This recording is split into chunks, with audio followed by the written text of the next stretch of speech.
teman-teman, terima kasih telah menyediakan waktu untuk wawancara dengan saya untuk melengkapi tugas teori pembangunan saya. Jadi di sini saya ada beberapa pertanyaan, teman-teman mau jawab ya. Oke, pertanyaan pertama itu potensi daerah atau lingkungan teman-teman apa dan potensi masyarakatnya apa? Oh, dari aku dulu. Kebanyakan daerah kan di daerah Jaten di Kabupaten Karawang.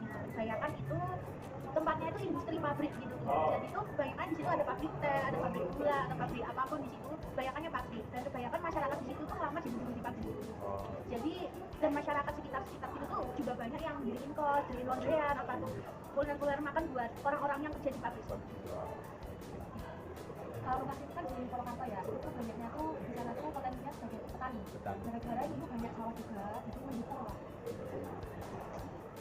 Kebetulan kita tuh satu daerah, satu kelurahan, rumahnya dekat jadi sama. Kalau aku sendiri aku kan dari Sragen situ kan pokoknya. Ya, nah itu juga banyak sawah di situ, terus juga ada pabrik juga sama pabrik rokok. Dan memang saudaraku sendiri tuh banyak yang kerja di pabrik rokok. Terus banggaku juga bertani. Berarti ada yang jadi buruh, ada yang jadi petani. Terus yang pertanyaan kedua tuh, apakah ada kurang partisipasi masyarakat dalam pengelolaan lingkungan,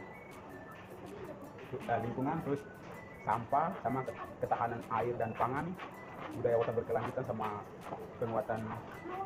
penguatan komunitas dan penjajahan modern itu kayak apakah masyarakat setempat itu kayak lebih suka beli makanan kayak di McD apa gitu kayak ketimbang masa dulu.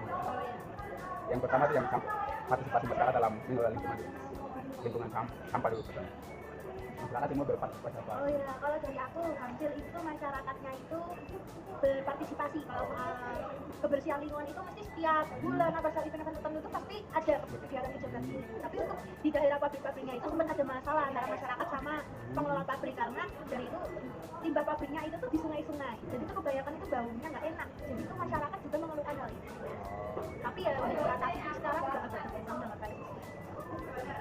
Kalau di belakang kan pasti ada pejabat ya, soalnya lingkungannya tuh pasti rukun, terus kayak masyarakatnya masih merangkul. Utama kan gotong royong. Iya. Di saking di sana di situ, tapi karena aku tinggalnya di ruko, kayak di toko-toko gitu, jadi kita nggak ada kerja bakti. Jadi emang sampahnya diurus sendiri-sendiri, bisa diambil tukang sampah tiap hari itu, terus juga tetanggakan ada yang nggak mau bayar sampah. Dia sampahnya tuh dikumpulin, terus ada yang dipendem ini, dikubur, ada yang dikubur dan sampai dibakar. Terus yang kedua tuh partisipasi masyarakat dalam ketahanan air dan pangan. Kayak air di daerah kalian tuh kayak masih dijaga apa kayak masih bisa diminum gitu karena di dalam masyarakat. Kebanyakan kalau dari daerahku di situ kan perumahan, banyakannya airnya itu bukan dari sumur, tapi kayak dari satu aliran pedaan itu. Jadi itu kalau buat diminum itu tuh nggak bisa kalau langsung, bisanya pun at least direbus dulu. Kalau air kita bagus ya. Soalnya lingkungannya itu masih asli, kayak masih banyak pohon, kecilnya tuh di samping kiri juga airnya aman, karena kita pakai air sumur, jadi airnya itu direbus terus langsung diminum. Masih sebagian masih sudah terima sebagian masih ya. Iya masih. Kalau budaya kota kayak berkelanjutan, kota yang kayak nanti dibangun sekarang tuh kayak nanti kedepannya juga kayak akan dipakai gitu. Budaya kota berkelanjutan itu kayak apa ya, budaya kota berkelanjutan. Budayanya gitu mas. Ya budayanya kayak nanti yang budaya kota berkelanjutan tuh nanti yang dilakukan orang zaman sekarang tuh yang akan dilakukan sama kayak adik-adik kita atau enggak tuh nanti generasi masih terus kali untuk kedepannya gitu ya. Yang bagian budaya ya yang bisa dipertahankan budaya daerah berarti kan. Kalau misalkan dari desa sendiri itu budayanya ada seni.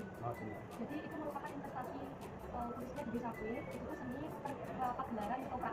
Dan itu sudah mendapatkan lisensi dari pihak Kabupaten Sarjo. Jadi itu bisa untuk kedepannya dilanjutkan, dilestarikan.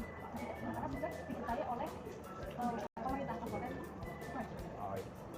Dari di daerahku sendiri itu ada batik, ada kayak pabrik batik yang memproduksi, terus ada tokonya sendiri yang dibikin. Jadi aku senang sekali sama orang terlestari. Kurang lebih sekian, terima kasih sudah meluangkan waktu.